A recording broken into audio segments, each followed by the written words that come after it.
been walking through the Navy Exchange and wonder why all the Naval Pride and Heritage gear is horrifically ugly and you wouldn't actually wear it? Have you ever wanted some really cool gear and you just don't know where to go? Well, I got you, fam. Go to dgutspodcast.com immediately. Get yourself some Naval Pride and Heritage gear you'll actually wear in public. We're working on new designs all the time, open to ideas. We're trying to create a brand that lets you display that pride but doesn't make you cringe. Also, if you're willing to and you're able to, please go to patreon.com/dgutspodcast, pick one of the 5 tiers and become a patron today. What's up, everybody? Let's spin some yarn. So we got these MCPON memos, these call to action memos, and I saw them on social media, but I hadn't had a chance to review them until today. And they're kind of, I mean, there's the good and bad and ugly, I guess. I see, let me talk about them generally first, and then I took a bunch of notes and we'll get into that. But so to start, I see what they were trying to accomplish, sort of. And what I mean by that is from the nosebleed seats, which is where the MCPON is so far removed from the real Navy. It's ridiculous. I mean, there's 100 layers between him and like a deck plate sailor, right? So it's part of it is the role that he's in a certain type of way handicaps him or her eventually. Like I'm sure we'll see it. I really thought Beldo was going to get in there, but anyway, so he's so far removed, and having been at like super high level flag CMC positions, force and fleet and all that kind of stuff on the way to the MCPON seat, he's been in this ecosystem of like leading from the ivory tower type thing for a really long time. So some of that's probably some conditioning, and some of it is just like he's so far removed that there's a certain amount of the functionality of like communicating to the fleet that's going to have to go down through that 100 layers, right, of chain of command. There's a very sound argument for cutting out the middleman and leveraging the internet and like social media and all these other platforms to do a lot of things that he can't do by flying around the Navy for a year, which is what the first thing said. Like it says, I spent the first year as your Master Chief Petty Officer Navy setting the pace for change and communicating that need. Like, what does that even mean? Like, you flew around the Navy and did all hands calls where you gave non-answer answers to questions and effectively accomplished nothing. I'm sure when he was in DC, like, so this is my Russ Smith argument all the time, is when they're in DC, they're doing a lot that we don't see, right? Dudes like arguing with all kinds of people to advocate for the Navy as a whole, the enlisted force for MCPON, testifying before Congress, trying to get funding for things, doing, like trying to navigate that political just dumpster fire, I'm sure, banging his sizable head against the wall, trying to get things like that pushed through and funded and supported by the people that we need to support them so that they can actually fulfill some of the needs that he delineates in these documents and that we all know exist, right? Like more childcare is one of the things Russ Smith mentioned during that infamous all hands call. So I'm sure he's I don't want to like say that I from all accounts, from people I know and love and respect, Jim Honey is a great dude, cares about sailors, wants to do great things, right? I want to like lay that foundation. I don't know the man. I've never talked to him, never heard him speak outside of like the things he puts on the internet. So I'm not passing judgment on him as a person. Some of it will maybe on him as a leader in the current position, in the way that he communicates. It's a very specific thing that I'm talking about. And I just want to make that clear. It's like, this isn't like a MCPON bashing session, because I'm not in a position to analyze him as a leader on a daily basis or, any of those things. Right. I don't even know that I'm a qualified judge in a lot of ways, because I've never been in, like, he went through all these positions and has functioned in those environments. Like I've seen somebody do it at a low level command, a low level flag job, but like that's it. Like I've never done it myself. So it's like that's one of those things. I just want to qualify what I'm talking about here with those kinds of things. Like I don't even know the guy, but him being in the position that he's in, I think he understands his communication pathways to the fleet as being from like 2 generations ago. Like I think he understands them to be very limited, and that almost like there's a way that you're supposed to do it. And I think, I mean, that should almost be the name of the episode. It's like, I think he understands the way that he's supposed to communicate with the mess is via documents like this. In this type of a way, you see a lot of like the officer rub in some of these documents too, especially his priorities document, which I have up as well, right? Like he has, which like, to be fair, I think these are probably the greatest MCPON warfighting priorities I've ever seen, right? They're focused on things that like Reddit, I feel like would just openly applaud, right? The first one's warfighting competency. There's plenty of like sea lawyers and like E5 prophets out there that like to wax philosophical about how our warfighting competency is suffering and how when we get in a shooting war with, you know, state act or whatever, we're gonna have issues, including me, right? I'm one of the people that feels that way. I know a lot of people that feel that way, like feel like that in the peacetime Navy environment, we have our attention divided on all these things that don't really matter and that will immediately melt away as soon as somebody starts shooting at us. And I think that's true, right? And so the first one he's got listed is warfighting competency, building combat teams, and he goes in, there's a paragraph about that. This is all on the MCPON. If you Google MCPON, he's got like a leadership page, and if you go down to like, it's the link is MCPON Department Exclusives, all the documents, mission, vision, guiding principles, teaching the creed curriculum, like all laying the keel, all that crap is there. So are these memos and this MCPON 16 priorities thing. And I noticed while I was there downloading these things, his staff has made a bunch of changes to that page that I think are really productive and in response to the feedback from the Reddit AMA and some other mechanisms, where there are a bunch of videos of his all hands calls there if you want to go listen to them. There's I closed the browser already, but there was some other there's some other stuff that wasn't there before, right? There's videos of the all hands calls, and then there's some other videos that I think that like his communications team recorded in DC and like made some fancy edited videos. But his Facebook page is like embedded in the thing, which I don't think was there before. There's a bunch of stuff there that you can see there's efforts being made, right? Like you can see that him and his staff are trying to respond to those types of asks, right? And so like, even though I was critical of his response during the AMA of like transcribing or recording or whatever the all hands calls, there are videos of his all hands calls on his page, right? Who's going to his page? Me? Like not that many people, like chiefs that are trying to find these documents, but they're there. They might be on his social media pages too. I haven't checked. So, but there's some responsiveness there. The other two priorities he has, professional and character development, which I think is really important. You know, like I'll get into some of this because he delineates it in these letters too to the chiefs, but that one, it's like I applaud the sentiment, but the way that it's explained is pretty rough. And then quality of life, like, come on. Like, that's all you see everybody complaining about, and it needs to be fixed in so many ways, right? Like housing issues, barracks, childcare, just on and on and on it goes. Quality of life is horrific. Pay issues, like just, and I'll get into a little bit of that too, but I like them.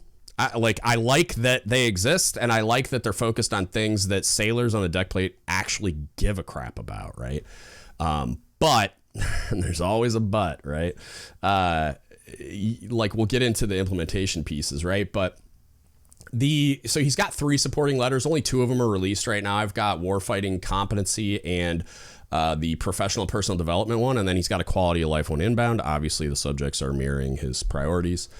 But the having those priorities thing, that's very much a CNO thing, right? And maybe the CNO told him to do it. I don't know. But like you see a little bit of the way in which these things are communicated. There's like an officer like cultural component to it, and how vague these things are without any meaningful action or function or infrastructure and support and money and detailed like things to do. Like that part of it is a very officer type thing to me, right? Where it's like high, and I mean like high level flag officers will communicate to the myriad of other flag staffs out there, like, hey, this is what I want done. And they'll give them some like boundaries, right? Like some guidelines, like, hey, this is what I want. These are the metrics I want to meet, or like, these are the things that I want to accomplish. And here's like a timeline. But other than that, they kind of like leave it up to those lower level flag staffs and lower level command leaders to figure out how to do it, right? That's how these documents feel to me, where they've been given like a very vague roadmap of priorities, and then it's just on the command senior enlisteds or like the lower level flag senior enlisteds regionally and all that kind of stuff to go figure out how to do this, which I think is insane and just ridiculous. It's like you get these types of things, and I think they get dismissed inside the inbox of a lot of these command SELs because it's like they're all so overwhelmed with all these other priorities. And like he makes mention of, I think it's the first letter about like chiefs putting out fires, where, let me see if I can find the exact line. So it says, we as chiefs are very good at taking care of the day-to-day work and routine assignments. We excel at putting out fires and responding to emergencies of all types. Our Navy has chiefs that believe that is all that is expected of them. If you're a chief that comes to work just in time to receive the plan of the day, execute the routine schedule and solve problems, you're not meeting the standards of a chief petty officer. I both agree and disagree. So like we have adapted to an environment where juggling flaming chainsaws is the norm, right? We've adapted to an environment where we don't have enough people, we don't have enough resources, we don't have enough time in the day to do the things that are delineated in these documents. So we've just, it's the National Geographic Channel, man. Like, we're just adapting to the environment, and everybody's in survival mode, and so they're putting out fires and responding to emergencies. That doesn't mean that that's all they're doing because they're lazy, like, because that's counterintuitive. If I was just going to come in and punch a clock, I wouldn't be coming in and just like putting out fires and juggling flame. You know what I mean? Like, I would come in and like just exist. So it's like, and like, I mean, maybe what he means is like they're coming in and just doing enough to not get yelled at. Like, they're just dealing with the emergencies and solving the problems that they need to stay out of the spotlight with like the CO and the CMC. But I don't know, like that, to me, that feels a little backwards.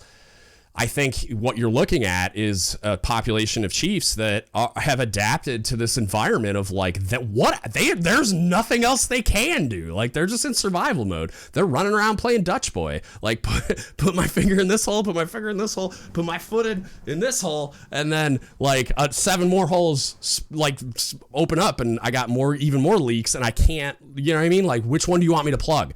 Like, where would you like my attention? Because like if I take my attention away from these other things, they're going to be on fire again. And so you're in this impossible catch-22, like where there's not really a viable solution. So you go in, you prioritize the fires, and you start putting them out. I don't think he's wrong in the sentiment, right? Like, the idea that we should be doing better than that is sound. It's just, you have to recognize the environment that we're in. You can't just fire and forget a memo like this. You can't just say, hey, do a better job. Like, how? Like, you think I don't want to do a better job? Like, how? How do I do that? What would you like me to do differently? I don't have enough people to man the watch bill that you want me to have a comprehensive watch bill replacement plan for. I don't even have enough people to man it currently. Like, I don't have enough bodies to qualify, let alone qualified people. And then if I do scrape by and get just enough qualified people through like borrowing people from other ships and stuff and whatever, and then like somebody goes down or somebody transfers or somebody separates, and then it's like, I don't even have a person to train and qualify half the time. So it's like where would you like me to draw on to get the support for this comprehensive watch bill replacement plan? Like, some of these things, like, I don't disagree that we should have a comprehensive watch bill replacement plan, But how do I do that? How do I accomplish that when I don't even have enough people to man a watch bill, period? I don't have enough people to do anything, right? And then it's like, oh, okay, I gotta train and qualify these people. I gotta have time to train and qualify these people. I have to have time to do that, which means I have to have like enough people to do all the things so that my attention can be devoted to training and qualifying. You see what I'm saying? See where I'm going with this? Like, it's just, we do more with less. That's like, I mean, he might as well have published memos like Warfighting Competency and then bullet number 1, do more with less, signed to MCPON 16. You know, like, and again, I think his heart's in the right place. I just think you're 100 layers removed and you're in a position where it's like you're firing out these vague memos with this guidance that it's like, yeah, okay, but how? Let's see. I'm on Warfighting Competency. So, he acknowledges the substandard chiefing, which I touched on already, though I'm not sure he has a good grasp on the details. And I went into that as far as like, I don't think he understands the problems chiefs are having. And that would be a really interesting study. Get a bunch of the people, I don't know, like on your staff, on the Buper staff, on the somewhere staff, CNP maybe, I don't know, and do like a study where you could use online surveys and just almost like a DGUTS survey, but only for chiefs, and ask a lot of questions in different formats, like multiple choice with ratings and like some like essay questions and all kinds of other stuff on like, what are you struggling with? Why are you struggling? Like blah, blah, blah, blah, blah. And like, it'd be an interesting study that I think would be extremely valuable to somebody in his position. Of course, by the time he gets it, there's going to be a new MCPON, which is another reason why I have a problem with them spending the first year in office jet setting around the Navy. And I don't think that function, the all hands call function, has much value at all. I think he should just show up on unannounced places and just him and his aide and just like, you know, interact with the fleet. Because if you're really going out there to learn like what's going on with sailors and what's going on in the fleet, you're not doing that at an all hands call. You're not doing that by touring a ship with an entourage and taking a bunch of pictures. Like that's not, all you're doing is making sailors' lives more difficult than they need to be on that day. The telling us to make time part. So this was fun. It says, chiefs make time to reflect on their leadership, their teams, and what it will take to develop a clear path to success. To keep their eye on the horizon, makes like a nautical analogy of storm clouds. It's like, dude, make time. Like, come on, man. I'm not a wizard. I'm not an alchemist. How the fuck am I supposed to make time?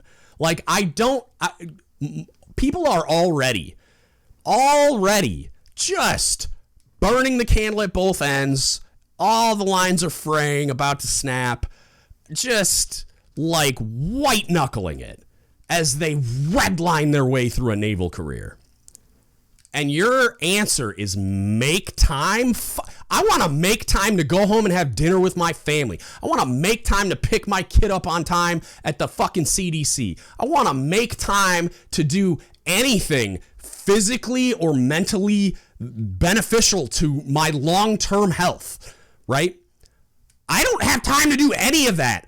I'm mainlining energy drinks and nicotine to get through this experience, and you want me to make time to reflect on my leadership?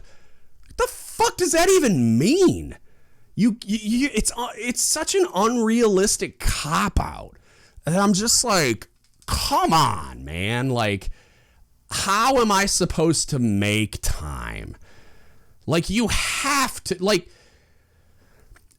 and like the survey function and more robust feedback functions and all kinds of other, like just paying attention to internet meme pages, for fuck's sake. Like, you will understand the absurdity of that line if you were even trying to pay attention to those things.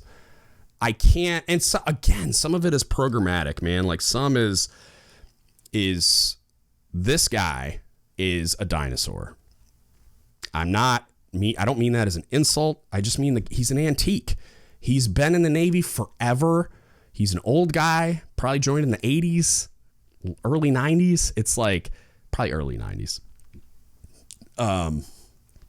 It's just like, he came up in a different Navy. So like the context in his mind is that Navy, not the Navy that we have today. And he was brought up and conditioned and taught and learned how to do things in a wildly different way than we're doing things now. And I'm not saying like he's completely incompetent. He's just dated. And so it's like putting a line out like this is like, dude, like this isn't that Navy anymore. This isn't the Navy where you can just say stuff like this to a person that has like, and I don't know if like the leadership competence was higher back then or probably expectations were lower, maybe a combination of both. But like, this isn't a universe where you can say that line to somebody and it has any meaningful impact besides pissing them off, as reflected in the rant I just went on. Like that's not real anymore. I'll finish that up. So it says, I hate when they say it. Chiefs must think strategically.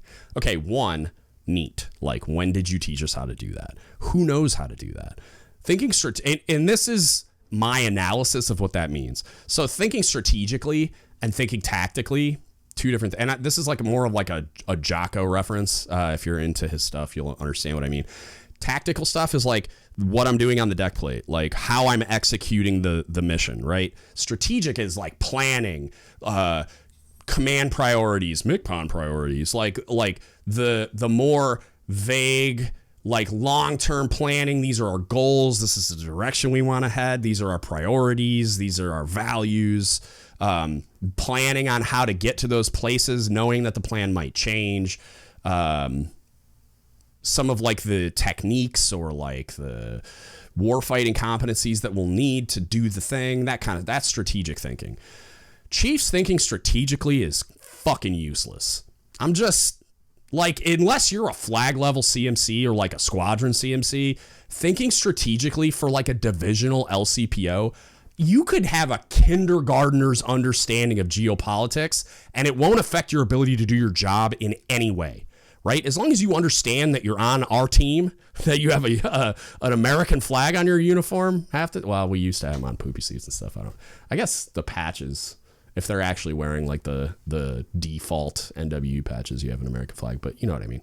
As long as you know what team you're on and you know that when they say go, you go, it's like, you don't need to think strategically. You don't need he even mentions like the national defense strategy. We reviewed that at the Senior Enlisted Academy. I've never thought about it again. Like, I have a passive interest in geopolitics just because I think it's interesting. Like, I pay attention to the conflict in Ukraine and what Russia's doing and what China's doing and a bunch of other stuff just because I'm a dork and I have like this passive interest completely unrelated to my role in leadership or my former job, right? A divisional LCPO doesn't need to know anything about this stuff. If you want to pursue that in your free time for some reason, because you're a dork like me and you're just interested, cool. But this line, you should understand how command mission supports the objectives of overall national strategy. For what? Why? Explain it to me, because it's just something some admiral decided was a good idea. Oh, I want my chiefs to understand the national defense strategy. Like, go read that document. Try to get 20% into it without wanting to like jump off a short pier. You know, like it's of all the things you need to be focused on, that doesn't even chart. That's not even an honorable mention. You don't need to know that at all. Almost ever for most standard careers. Like, I was a master chief when I retired. I never was in a position where I needed to understand that ever. Right. And like, even people wearing command cookies to work until you get like where you're at like a squadron level or above, like an ISIC TICOM level, then yeah, okay, start looking into that stuff, especially if you plan to pursue going force fleet, you know, like getting as high as you can in those types of positions, then yeah, like then you need to start understanding those things. But like, just come on, man. Of all the things, who gives a flying yeah. okay, sorry, I'm just like glitching a little bit. Being the technical expert, just because that's so ridiculous. Being the technical expert takes away from being the instant. Oh, okay. So he's talking about, I started reading my notes as if that was going to give me an idea. So it says the third bullet he has, a chief must be without any doubt the technical expert. We've talked about this on the podcast before. Like, okay, like the institution is saying the chief is a technical expert. Do I think that should be true? Sort of, right? And I mentioned this, I was like on one of the recent podcasts of like, I don't expect a chief to be able to do maintenance better than a fully qualified senior second class.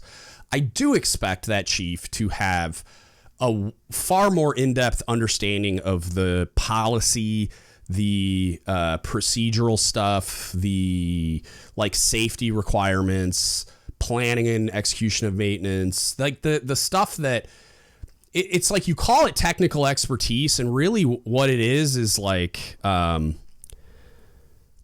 talking about two different things. I think a lot of people, when they say technical expertise, they're really talking about like, it's more like technical proficiency in doing the thing. And I mean, qualified senior second classes that have a lot of experience actually doing these maintenance items continuously are going to have a really great understanding of the piece, like a really in-depth, detailed understanding of the gear, how it works, how like when I like think about like this is going to date me hard, but like back when Nintendo existed, right? Like the original Nintendo, and you'd take the disc out and blow in it and then like put it back in to get it to work. Like you'd have to do all these weird things to like, or like the TVs with an antenna where you had to like do all this weird stuff to get it to work properly. It's like the senior second class is going to know that stuff. He's going to know that machine needs a little love here, a little tap there, a little mechanical agitation over here to get it to work right? Even though the procedure says what the procedure, like I expect them to understand the procedure, understand the technical documents that like tell you how that piece of gear works. But like the policy and all the like the like wider scope stuff, like there's never been a second class that I've encountered ever that had a deeper like depth and breadth of like overall like rating knowledge than I did when I was wearing khakis, right? Part of that is because I did what the MCPON mentions in here, which is like continually focusing and improving and studying and being in the books, right? But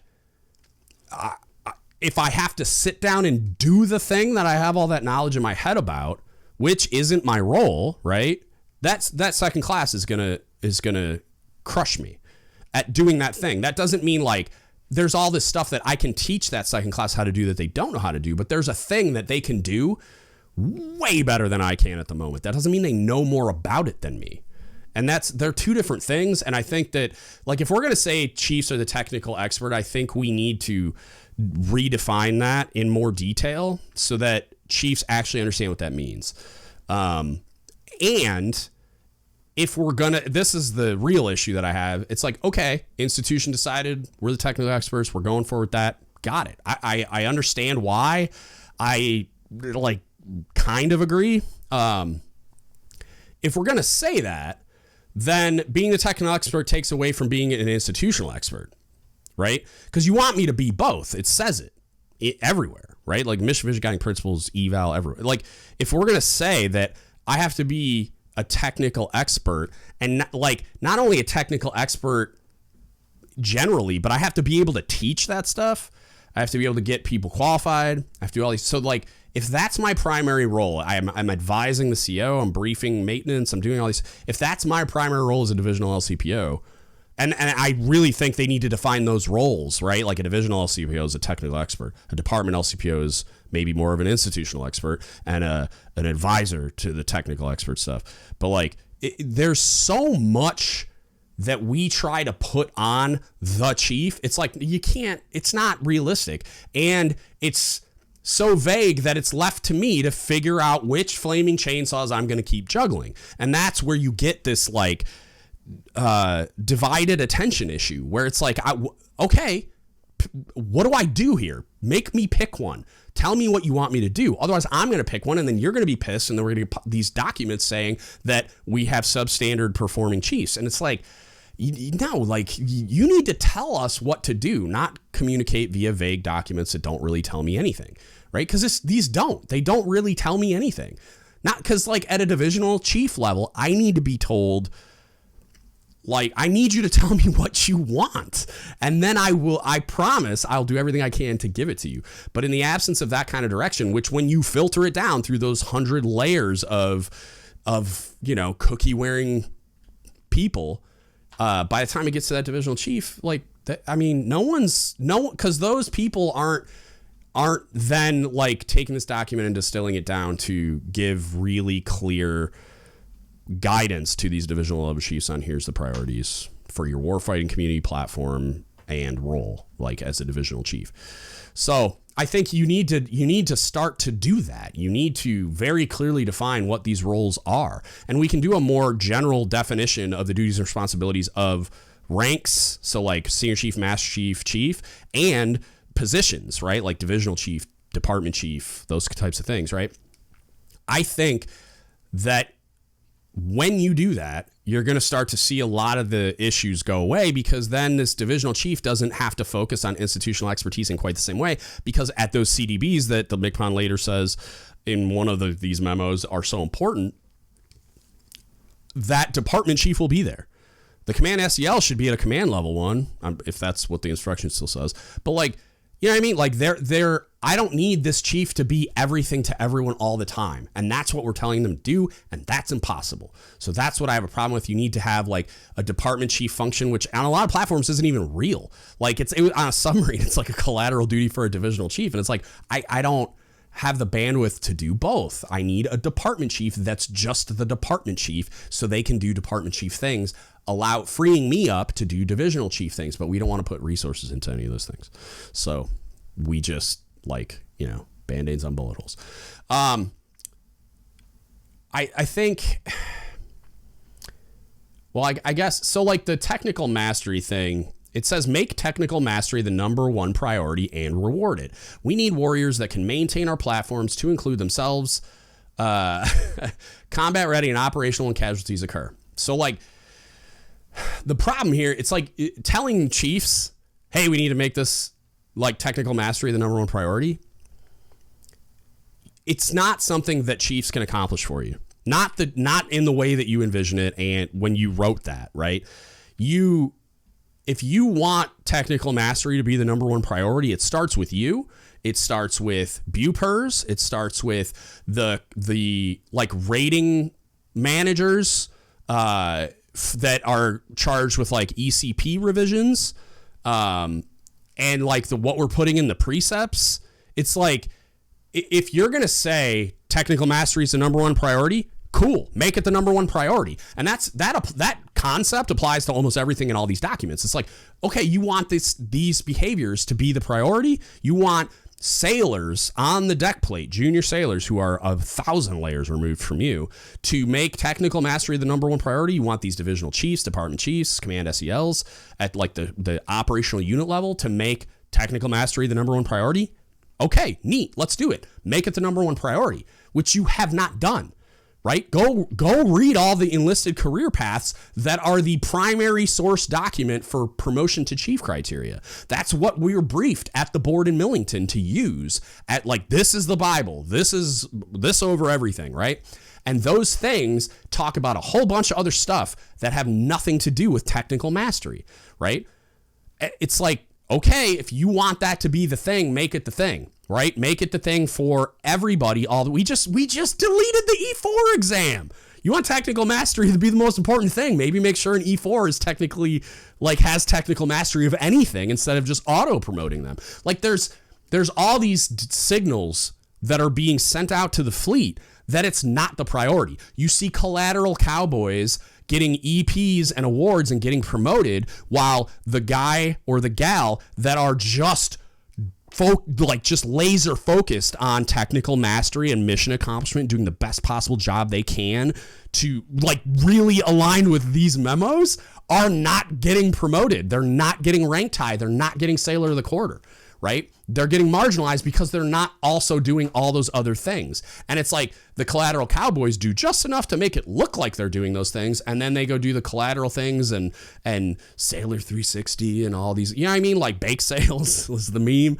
They do all these superfluous things that are going to fall away whenever we start getting shot at and getting promoted for it. So sailors are seeing that, oh, like I don't actually need to be laser focused on my primary duty. I need to be doing all these other things, right? You have to revise the precepts, refocus these ECPs, do all these other things that demonstrate to sailors that this is the thing that matters, right? Technical mastery is the number one priority. It should be weighted as such, and it's not. And until you do that, anything you write in these documents and any adjustment a chief tries to make is going to be largely irrelevant, because the best chief on the planet Earth can inspire his or her sailors to do a lot of incredible things. But when no matter what that chief says or does, right? Not only like is the sailor going to see that even though the chief can reward them in ways that will make that sailor feel good, they're going to see all of their peers advancing faster, because that chief has to go into those ranking boards and justify that ranking. They have to go into those Sailor Quarter Sailor of the Year boards and justify that sailor's position. And if all they can say is they're really good at their job, which the only qualified judge of is that in-rate chief, like there's no way. They'll be a solid MP, like middle of the road, maybe top of the heap MP, if what they're doing is visible to the whole command. But like outside of that, if they're not doing things that are visible to the whole command, they're not going to rank high. That's the culture you're fighting against. So saying that we're going to make it the number one priority, it's like, okay, cool. Sounds nice, but it's never going to happen until you make actual meaningful adjustments to the things that drive behavior, which is promotion and like the documents that are responsible for constructing that system. It's frustrating. Let's see how long this is.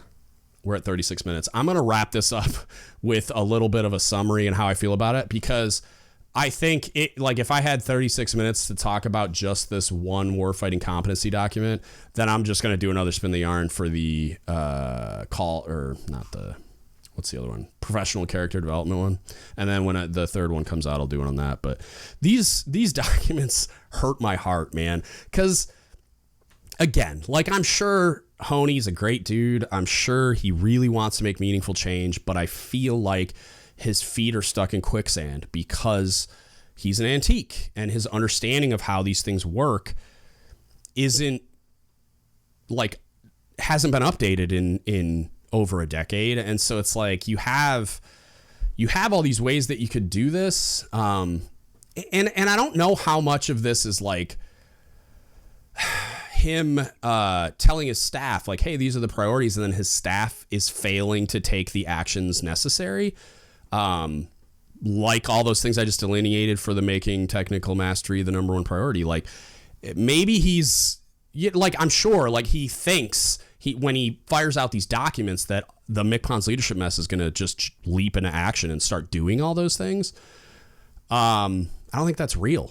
Like, I'm sure there's a few, like, I'm sure there's some people that are going to try to do that. I think there needs to be more granularity. I think he needs to spend less time jet setting around doing all hands calls and spend more time jet setting around and understanding how these things work. Go fly to NITSE and have a conversation with those people on what their problems are, what we can do to be better, and then take action on those things. Because, like, I mean, there's probably sailors in the Navy that think it's cool to go to a MCPON all hands call. It's a waste of time. Because, like, you get non-answer answers to your questions anyway. The rest of it is a bunch of like regurgitation of stuff like this, like these memos, like the content of them. And these are my priorities and these are what I'm going to do, except I'm going to spend the first year I'm in office not doing any of it, at least not any of it that we can see. It's just frustrating because it's like, dude, spend your time trying to fix it. I don't need to see you in my AOR. I need to see you via a video on social media at NITSE, at Bupers, at CNP, at whatever the Navy advancement people are in Pensacola. I forget the command name, but like all over the Navy, making like with all these TICOMs saying, hey, un-F your ECPs and releasing like these are the things we're revising in the precepts. This is how we're going to make technical mastery the number one priority. I'm going to hold my breath and hope that those things are inbound, and he's just a little too slow for my taste to get to that point, because I think the danger in you being too slow and spending your first year flying around the Navy doing not very much that I view as productive, it's like you just wasted all that time you could have spent getting the ball rolling on these things, so that by your third year or maybe a fourth year, I think normally they're only there for like 3 years, you can be like stitching those things up and kind of maybe putting bulwarks in place to make sure that some of the stuff is like resilient to the whims of whoever's next, you know, like how are you going to make any meaningful change if you're starting now? Why didn't I get these policy memos a year ago? You know, and these are my priorities should have been a day one document, right? And then these memos maybe within the first 60 to 90 days. And then he should have been out there.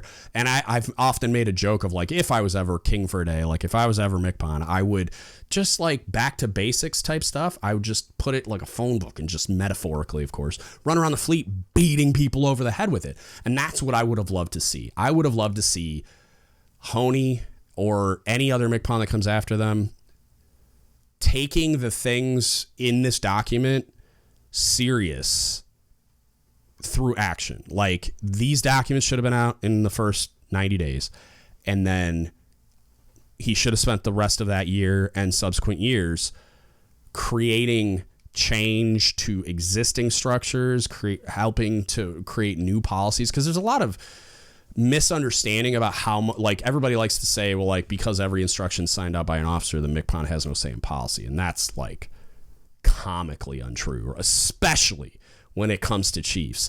The CNO 99.9% of the time is just going to sign whatever Honey puts in front of him in relation to the training and priorities of chief petty officers, right? It's not like they don't have a conversation ahead of time, because the MCPON has to take the CNO's priorities, which also exist, and make sure that those are applied to all the things that he's doing. But to think that the CNO is going to try to shove anything down his throat in relation to how like chief's initiation happens, what like laying the keel or whatever replaces that, even like the CPO leadership course through NLIC and all that kind of stuff. It's like the CNO is not getting in the weeds on that stuff. Like, yeah, does that person, whoever CNO, sign that document, putting it into a policy position? Yeah, they approve those things. But that doesn't mean that like the MCPON doesn't effectively unilaterally make those decisions, because he does. And there's a lot of things that he can just do. He can just hey, CNO, I'm going to release this memo saying, and he's like, yeah, whatever, man, do you, though, that's yours. I don't care. You know, like if you think that's not happening, you're out of your mind. Like the MCPON 100% has basically like functionally unilateral control over chief specific policy, and can make a lot of meaningful change to a lot of other policy by doing the work, going to those places, having those conversations, bringing back information and like supporting documentary evidence, and briefing the CNO on a planned change to whatever, or the CNP, or whoever the hell we're talking about, right? That's what I would love to see, and unfortunately, I don't think we will. You know, I can't not hope to be surprised by these people. Because I care a lot about the organization and the people that comprise it, but yeah, this is not encouraging. I do like that this guy, and that's what's that's what makes it even more tragic, is I do think Jim Honey has a good like a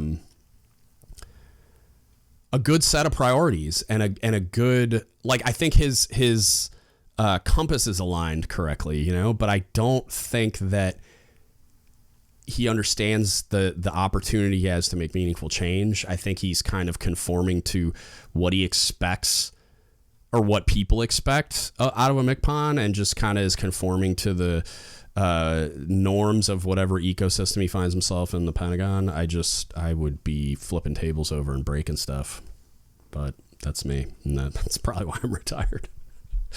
Anyway, I hope that was informative and or helps you cope with the content of those documents being largely just like smoke and mirrors. Again, I don't think he released them with the idea that they're just like, hey, look, I'm doing my job, everybody, and not with like where he really didn't intend to make any meaningful change. I just don't think that the approach is going to accomplish any meaningful change. I think these documents are going to be largely dismissed by almost everyone. And that sucks because, again, like, I like his priorities. I like some of the things he had to say. Some of the other things just seemed like leadership and competence, but, you know, like, I don't think he has the awareness that he needs because he's not spending time actually learning what the problems are. He's jet setting around the fleet, doing an all hands call, thinking that that's him learning what all the problems are, and that's not real. But yeah, if you need anything from us, hit us up. Don't give up the ship podcast at gmail.com. You can Facebook message us, Don't Give Up the Ship podcast, or you can DM us on Instagram, Reddit, or Discord at DGUTS If you want to support us, you can go to dgutspodcast.com. There's a donate button on the website, or you can go to Don't Give Up the Ship apparel. It's dgutspodcast.com. Get yourself some naval pride and heritage gear you'll actually wear in public. We got a bunch of new drops. We got an aviation community shirt, a couple of like crypto/intel community shirts, and a doc. I got one for the corpsman up there now too, a doc shirt. So go check those out. I'll post those on social media probably today. I just haven't gotten around to it. I've had a lot going on personally and with school and stuff, but yeah, and then probably the best way, patreon.com/dgutspodcast. Pick one of the 5 tiers, become a member today. It really helps pay the bills and expand the platform. It's amazing, and you get a lot of really cool benefits too. And then if you can't afford to spend any coin, I understand. Like, review, subscribe, all the things, right? Like, subscribe on YouTube, share the videos, tag your friends in the podcast posts, whatever. Send them links. It all helps, including just listening. It all kind of leverages the algorithms to get the message out there. So anything you can do to support us, we really, really appreciate it. And that's it. That's what I got for you today. Thank you so much for listening, and don't give up the ship. Hey, shout out to our level 5 patrons, Victoria Livingood and William McIver. We really appreciate you. All our other patrons, you're enabling us to do this thing, and your support means everything. Thank you. Please hit the like button, drop a comment down below on what you thought, and subscribe to the channel.